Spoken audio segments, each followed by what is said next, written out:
Para mim, a coisa que era mais difícil quando eu estava aprendendo português era o processo de me fazer pensar em português o tempo todo. Então, era difícil porque eu estava tentando traduzir exatamente do inglês para o português com frases que não faziam sentido, ou eu estava tentando lembrar as palavras para formar as frases. Isso era difícil, mas eu consegui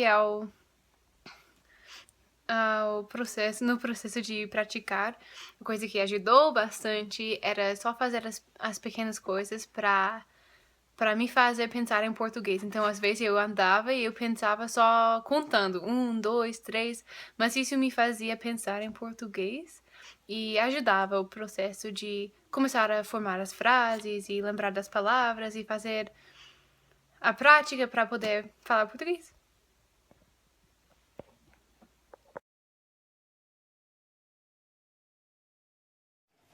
Boa noite, meu nome é Josh Cavalier, eu sou do estado de Pensilvânia, nos Estados Unidos, e eu aprendi português enquanto eu morava em Brasil, no estado de São Paulo. Eu, eu acho que a coisa que foi mais difícil para mim em aprender português foi com as conjugações e os tensos. É muito difícil até hoje saber exatamente quais palavras quando você está usando estar, ser, você vê exatamente qual usar. E também no Brasil tem muitos sotaques, tem pessoas, especialmente em São Paulo, tem pessoas de todos os lugares do Brasil, então é muito difícil entender as pessoas, porque tem sotaque do Rio, tem sotaque do Sul, do Nordeste, então eu andava na rua e a cada pessoa eu não sabia o que as pessoas iam falar e eu tinha muita dificuldade com as pessoas do interior. Mas eu acho que essas duas coisas, em relação ao português, me deixaram confuso, muitas vezes. Os sotaques e as conjugações e os tensos.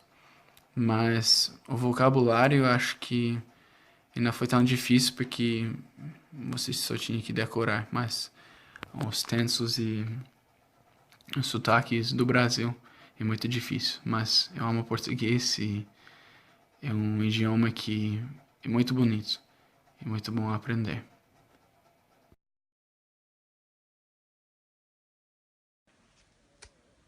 Oi, eu sou a Bridget e eu vou falar para vocês como foi a minha experiência aprendendo a falar português.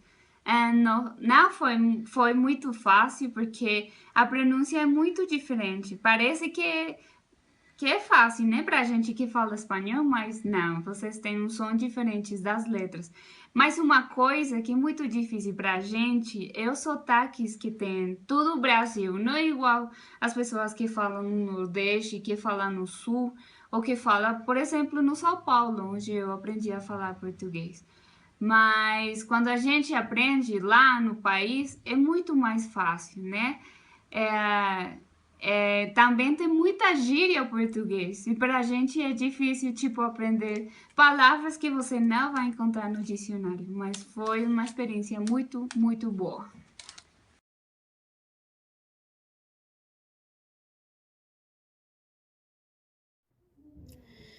Oi, tudo bem? Boa tarde. Meu nome é Gary, eu sou boliviano, sou da cidade de Cochabamba e eu tive a oportunidade de morar lá em São Paulo por 2 anos. Eu voltei faz 6 meses já aqui em Bolívia e foi me pedido que eu falasse um pouco sobre como que foi difícil para mim aprender o idioma. Então, tipo, olha aqui. Quando eu cheguei no Brasil, eu só falava espanhol. Eu não sabia nada de português. Então, primeiramente, a primeira coisa que me ajudou foi eu falar com as pessoas. E segundo, foi leitura. Porque à medida que eu lia muitos livros, eu aprendia novas coisas, novas palavras, eu aprendia o jeito tipo do português e eu aprendia tipo coisas boas. Então a leitura é essencial para você aprender o idioma. Tipo, outra coisa que me ajudou bastante foi falar com as pessoas na rua, tipo falar tipo na rasa mesmo, falar com elas. E isso me ajudou bastante. Outra coisa que me ajudou foi anotar em um papelzinho todas essas palavras, tipo, que era difícil para mim falar. E que eu esquecia muito, tipo, que eu falava em espanhol. Então, tipo, eu não lembrava em português, então o que eu fazia, eu anotava em um papelzinho. Aí chegava em casa e eu estudava essa palavra até memorizar. Isso foi, tipo, a coisa que me ajudou bastante para aprender o português. E quando eu lia os livros, tipo, eu repetia em voz alta as palavras que talvez eu não pronunciava bem, para poder tirar o sotaque que eu tinha.